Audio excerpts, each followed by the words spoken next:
Hey guys, so good morning. It is Sunday, the 21st of October, 10:21. I was trying to get this view because there's a really pretty glow of a sunrise coming up with two streaks. I don't know if you can see those streaks right now, right over there and there. Really pretty, but it doesn't translate well on the phone. Anyway, I'll never make it as a cinematographer. So yesterday I tried to keep you guys updated. I met some really interesting folks and some really neat folks in Pomona, California. I like the town. Sometimes I've been to some places that most of the time it's been about people, but sometimes the town, Woodstock, Illinois was the one, and Pomona, California, I just really enjoyed. Hold on, the lawnmower's going by.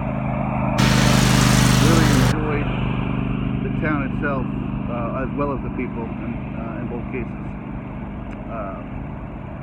So really met some nice folks, interesting folks. Today I'm living life kind of as a vagabond, trucker, homeless guy, whatever you want to call it. I am here at a truck stop, and again, this is all stuff I've learned along the way. I never knew. I thought truck stops were a place trucks parked to park their truck, never understanding the industry, but these places are pretty phenomenal. You know, a lot of these guys, they go 5, 6, 8 days out on the road, so they've got shower facilities, laundries, game room, a lounge to just sit and relax. So I came to this truck stop / mini mart. I guess I'm doing some washing there, so getting my laundry done, and once I get that done, I'll be hitting the road, heading to a town called Covina, West Covina. The NFL starts today. Probably it might have already started over in England. So you got the England early start, you got the West Coast 3 hour early that I'm used to. So wow, you got football all day. So I'll be heading towards Covina, West Covina, a little bit later, and seeing what the journey holds. Today is kind of the last day on the journey, at least up until Thursday, where I have any kind of idea what it is I'm doing and where I'm going. And the truth is, I'm not going all that far. I'm going to sit back and try to watch some football and have some fun and relax. Last night was definitely after I left to go, find somewhere to bed down for that. Last night was definitely an interesting night. It's one of those things that you look back and laugh at, and you can only really appreciate it if you live through it, kind of thing, So I don't know what's going to make it into the book and what's not. It'll definitely be an entry as I try to edit. There's so much content right now that I've got to edit a bunch out, I think. So last night may or may not make the book, but in any case, it was interesting to say the least. So as I mentioned before on this journey, however, sometimes I try to offer my point of view on some things, some serious topics, whatever they may be. And I know I'm swaying back and forth, if people yell at me for that, but I don't know how to do it elsewise. I actually do have a little easel stand I can put the phone on, but I just don't ever seem to do it. It just seems easier to hold it at times. But to those of you that are new to following me, at the end of my very first week, I stopped at a town called Wilkinsburg. It's a suburb of Pittsburgh, Pennsylvania, where just a week earlier an unarmed young man was shot by the police, and of course that causes quite a bit of headlines and catching news and investigation. And it was interesting because I wanted to kind of get into the city and talk to some folks that might have been there, have lived it, not in that very moment, but just know the area. And as well, eventually I was going to make my way down to Joplin. I did make my way to Joplin, but to Ferguson, Missouri, where we had a shooting years ago, 2 years ago, and 2.5 years ago, 2 years ago, and then some, where the young man was shot, and I wanted to gain perspective and so forth. And one of the things I found out about the Pittsburgh shooting, when I talked to people, it was still pretty fresh and raw, but kind of the argument against the police that I was told from more than one person was this. So the story goes, a car that had rented something like a Lyft or an Uber was rented, and they're driving through town, and out the back window, in the back seat, the window goes down and some young man starts doing a drive-by shooting. 12 minutes later, as reports are out for that car, a police officer pulls the car over, weapon drawn, and a young man who happened to be in the front passenger seat gets out and starts running, despite being told to I guess, Freeze and hold tight, and that young man got shot and unfortunately lost his life. Now, I'm not here I'm just here to kind of present food for thought.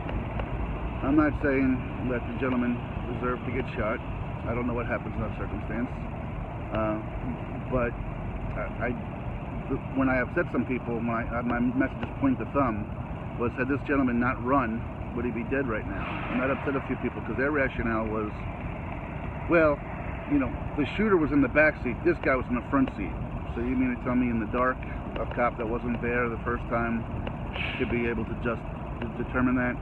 So this is where I think again, I'm not justifying the shooting, I'm not condemning it either. I'm just saying that, you know, this is where our mindset becomes really skewed when we expect somebody in a situation like that. If that's our ground for making that's somebody's grounds for making it unjustified, well, that's kind of absurd to me. So the reason I bring this up is because I'm reading a news story last night or yesterday, and one of the things I sat down when I talked to some folks from the community was one of their biggest beefs was that a lot of the officers have never lived in their community, don't understand their community, don't have any idea what's going on. And so I asked those folks to say, look, would you agree that 98 or 99% of the police officers that you encounter have never lived in your community? And I said, yes, I agree with that. And then my follow-up question to kind of give it some balance and perspective was, well, then can you agree that 99% of your community has never been a police officer and been put in these, you know, split-second, sometimes life or death decisions? And they agreed with me on that. And when you can agree on that, at least it gives appreciation or perspective. Right? It's real easy to say one way, but if you're going to think one way, you got to be able to think both ways. And the reason I bring it up is yesterday in Georgia, a 30-year-old police officer, I think he's a father of two, I think, 3 years into the force, pulled over or responded to a report of a suspicious vehicle, I think by a school. A couple of young men, I'm not going to say kids, young men getting high, I believe that's the story, 18, 19 years old.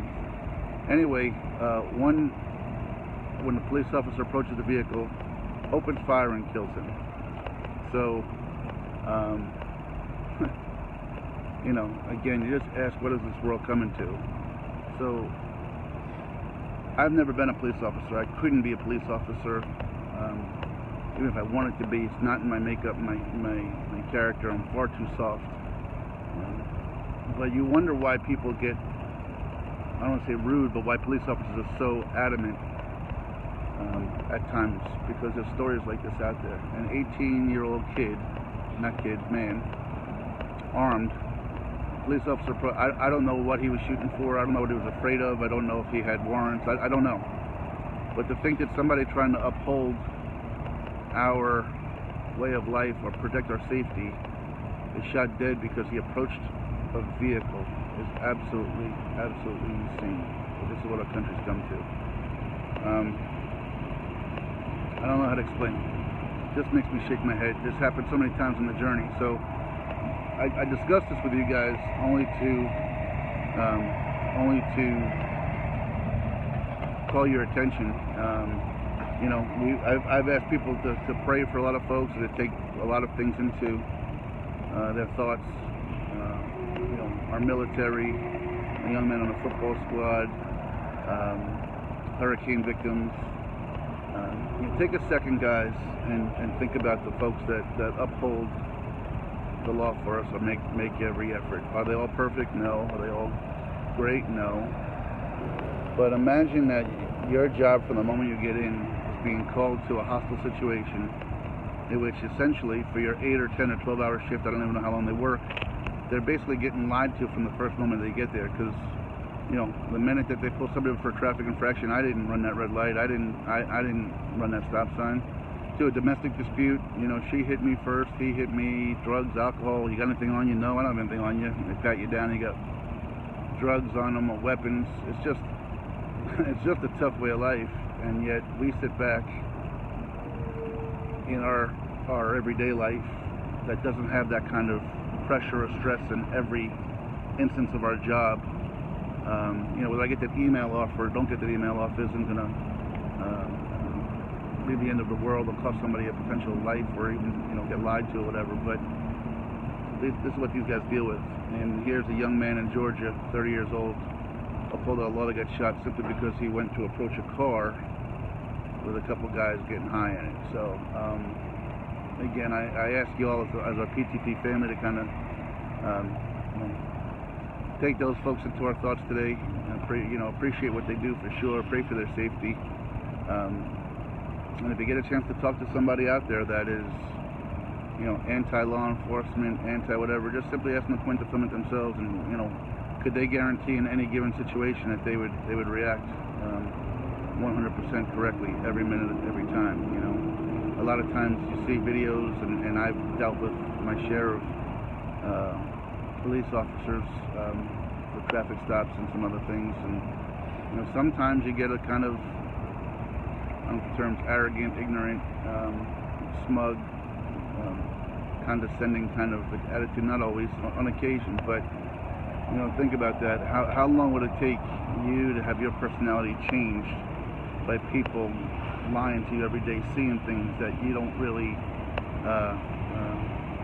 wouldn't have in your everyday life if you weren't a police officer? It has to change you. So just my kind of video for today, just kind of giving some thought. Shout out to all the law enforcement out there, and appreciate what they do, keeping my family and all of us safe out there. They've been good to me on this journey. I haven't had many encounters, whether it just be a simple hello at a restaurant or something more.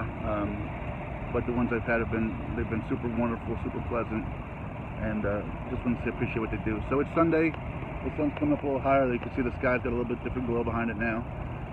Hope you guys enjoy your Sunday. Like I said, today, if you want to follow up with me or find out where I am, I'm going to be heading towards Covina, West Covina, and trying to just find a place to watch a little bit of football, maybe have some lunch, and we'll go from there. All right, so I love you all. Thanks for following, and have yourselves a great, great day. Happy Sunday the 21st.